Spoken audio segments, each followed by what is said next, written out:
Hey everyone, I want to do some kind of day in the life or what's going on in my life videos. I'm thinking maybe once a month, but I love letting you guys know how we're actually living, what we're doing, and what life is like for us. So it's mid-January right now. My oldest daughter is going to turn 15 at the end of January. So we're about to have a 15-year-old. I've never done that age before. It sounds so old, but I just really enjoy her. It's been a delightful time with her. So I know that there's a lot of information out there about how scary the teen years are. And certainly she's been a little bit more emotional than she was when she was 12, but I think it's been pretty manageable. And I really just like 14 and 15. We have signed her up for driver's ed. And I'm really excited about that. I just feel like you don't know what kind of driving parent you're going to be until you have your first driver. She's pretty responsible, so I haven't been too worried about her, but of course I haven't had to sit in the passenger seat yet where a thing that I birthed out of my body is driving a vehicle that's unsafe. Vehicles are so unsafe. So anyway, pray for me. I will update you how that is going. So for my family right now, we're thick in the middle of ski season.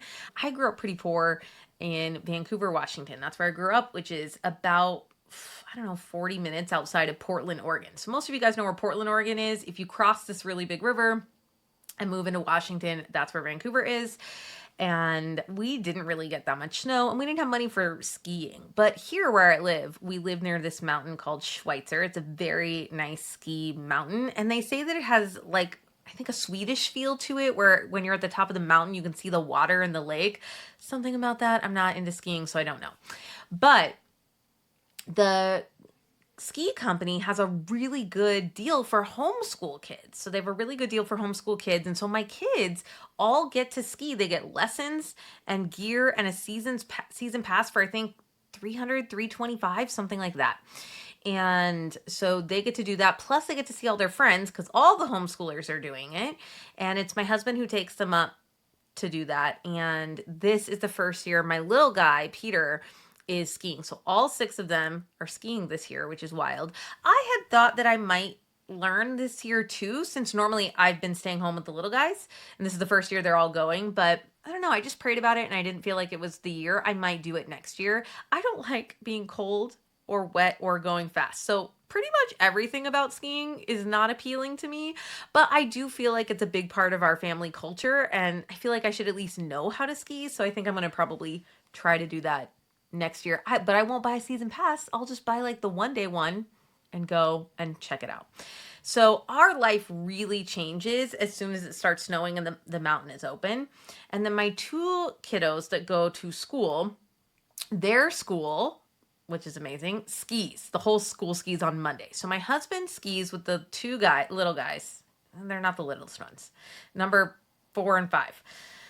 He skis with them on Monday and then he skis with the other 4 on Wednesday. So it's just a big part of packing and where's your socks and pack your lunch and things like that on Mondays and Wednesdays, 2 different sets of kids. And it really blocks out quite a bit of time for our family on the calendar.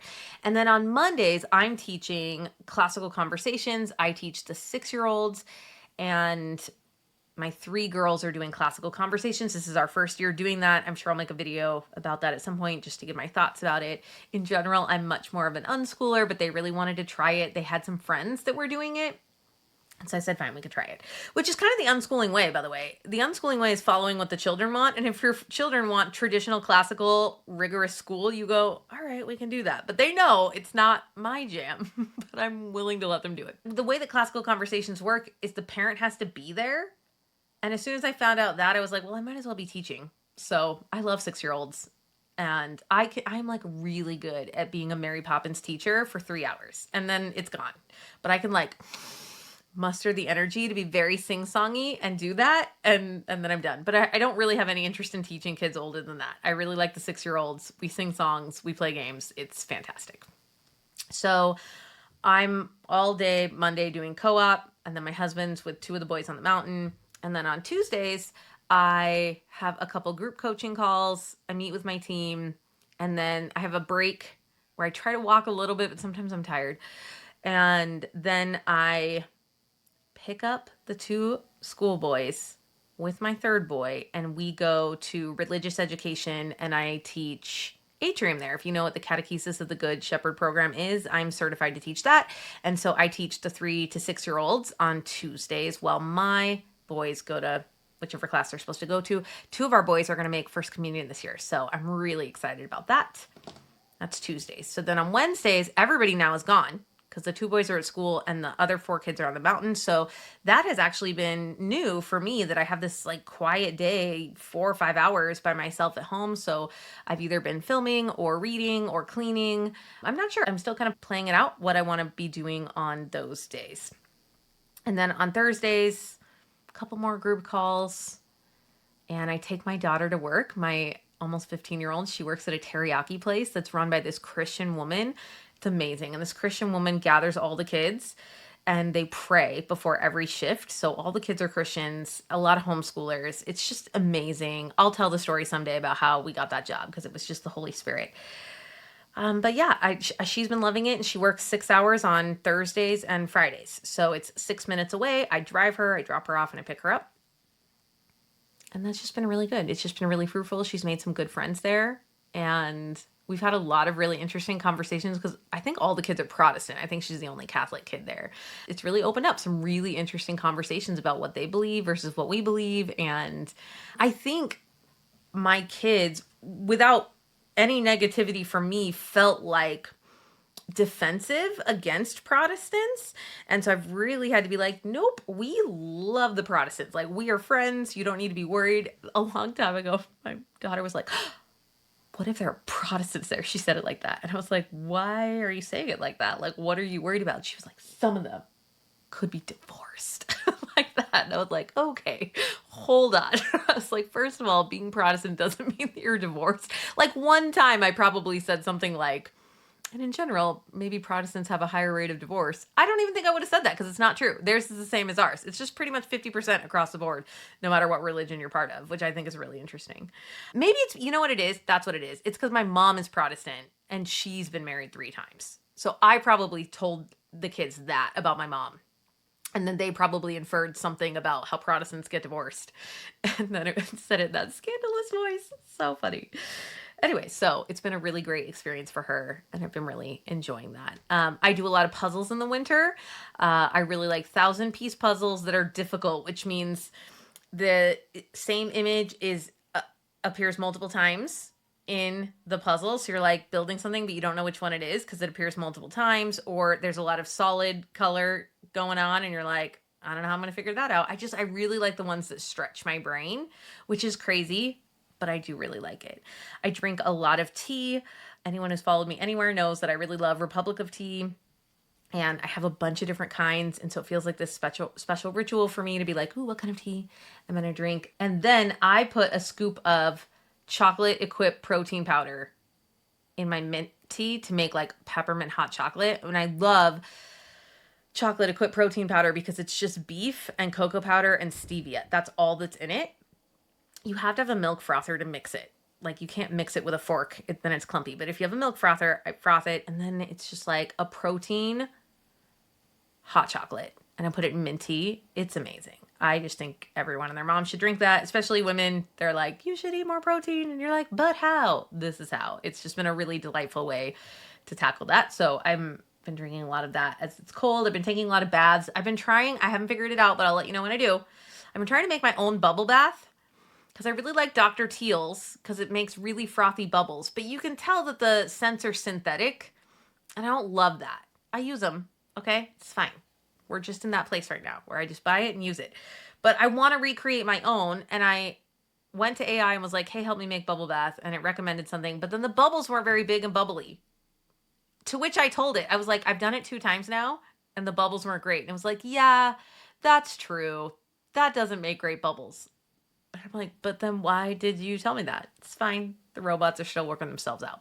So it's given me another recipe, and I'm going to try it. I'll get back to you on whether that works. But what I really want is I want to be able to have like a big bubble experience. I really love bubbles, but then use essential oils for scents. You're not supposed to put essential oils into water. So don't drip the essential oils into your bath. Like, you need a carrier or something. So it was very, very emphatic about that. So again, once I figure it out, I'll tell you. But I really like taking baths. I take a bath almost every day in the winter just because my body's cold. And because I like it. So we're doing a lot of that around here. I also just recently bought myself and my 12-year-old girl violins. So I played the violin when I was younger. She played maybe 3 years ago, and it just wasn't the right time for her, and I knew that. So we stopped her doing that. And I just felt like it was time. And I have been feeling this calling to play more music. So I was like, I'm going to do it too. And so I bought 2 violins and we're going to start playing together. I'll also tell you how that goes. I don't know because literally I was trying to do it without a shoulder rest. That's the thing that makes it comfortable to hold the violin, and without a music stand. So I was like trying to do it and read the music off the table, and my eyesight wasn't great, which was kind of a bummer. I feel like that was the first time I had that thought. My eyesight isn't great. And I'm like, oh, is that coming for me?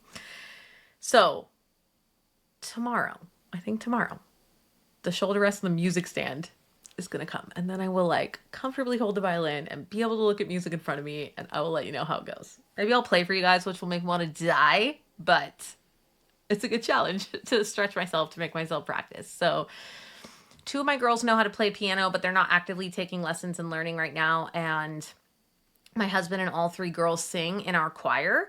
And so they go to choir practice and they're always trying to improve their singing skills and sing 3-part harmonies. I don't really know. I don't sing, so I just enjoy what they do, but I don't really have the words for how they do it. But that's another big part of our family is singing in the choir.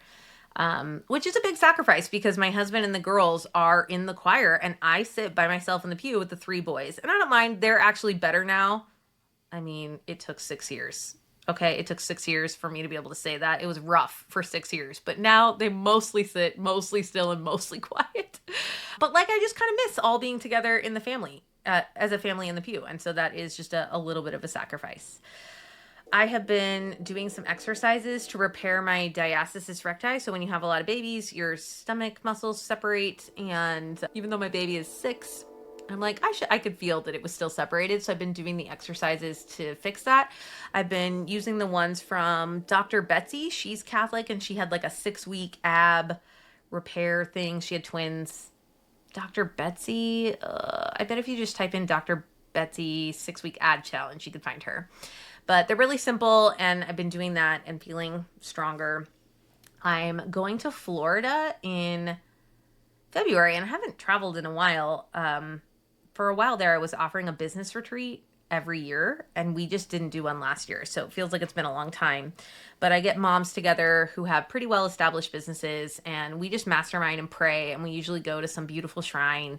And it's like partly a spiritual retreat and relaxing, and then partly we like mastermind about business and help each other. And so that's coming up February 10th. So I'm really excited about that. And yeah, I don't know.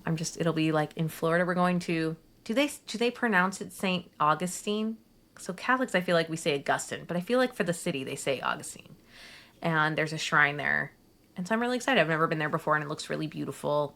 And I'm hoping it's warm enough because one of the places has a pool. And I'm like, do Florida people swim in their own pools in February? I don't know, but I want to find out. So let's see, what else is going on? That's the big stuff.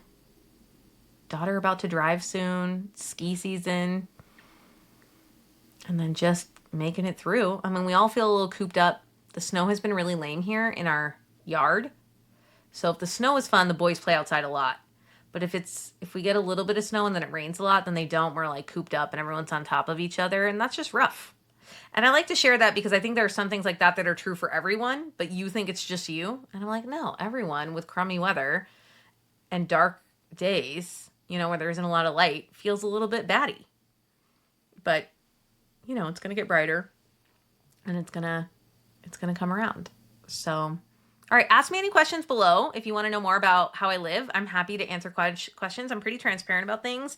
This is not a lifestyle channel, right? So I'm not going to talk a lot about what I wear or my makeup or things like that. I like watching people do that and I like hearing how people live. But in general, that's not what I'm going to do. I'm going to help moms here have interior peace. I will come and do these updates just to tell you like what my life is like and how we live, because I think it's just interesting to get to know that about a family. And as I do it, just know I'm not in any way telling you that this is how you should do it, But I want you to hear in my voice kind of the confidence and conviction I have in my choices. And that's what I really want moms to have. I want you to know that God made you to be a very specific kind of mom, and you can pray and discern that and then be that mom. And it'll be different than the kind of mom that I'm called to. And I have all these friends up here and we live so differently. And I see like, oh, that's perfect for her. And this is perfect for her. And this is perfect for me. And it's okay that it's not the same. So we've got to stop this Instagram comparison trap. And just, I want you to feel really drawn to people who are, you can tell they're like living their authentic selves. And let's let that be the bar. Like, I want to know that you are as close as possible to your sainthood self and who God made you to be. And like, that is so attractive and interesting. We're not supposed to be like each other. Right. And so I hope I can convey that because I've come so far in that instead of like looking out for what I should be doing, I look up and I really talk to the Lord a lot about my kids and my time and my work and how he wants me to be living. And then I do that. And the more I do that, the more I pray and the more that I also do what I hear, which are two separate skills, by the way, the more I do that, the more peace I have. And then I feel like people can really sense that. And I want us to be moms like that. All right, my friends, check out that video on interior peace. I love you. I'm praying for you. Please pray for me and have a blessed day.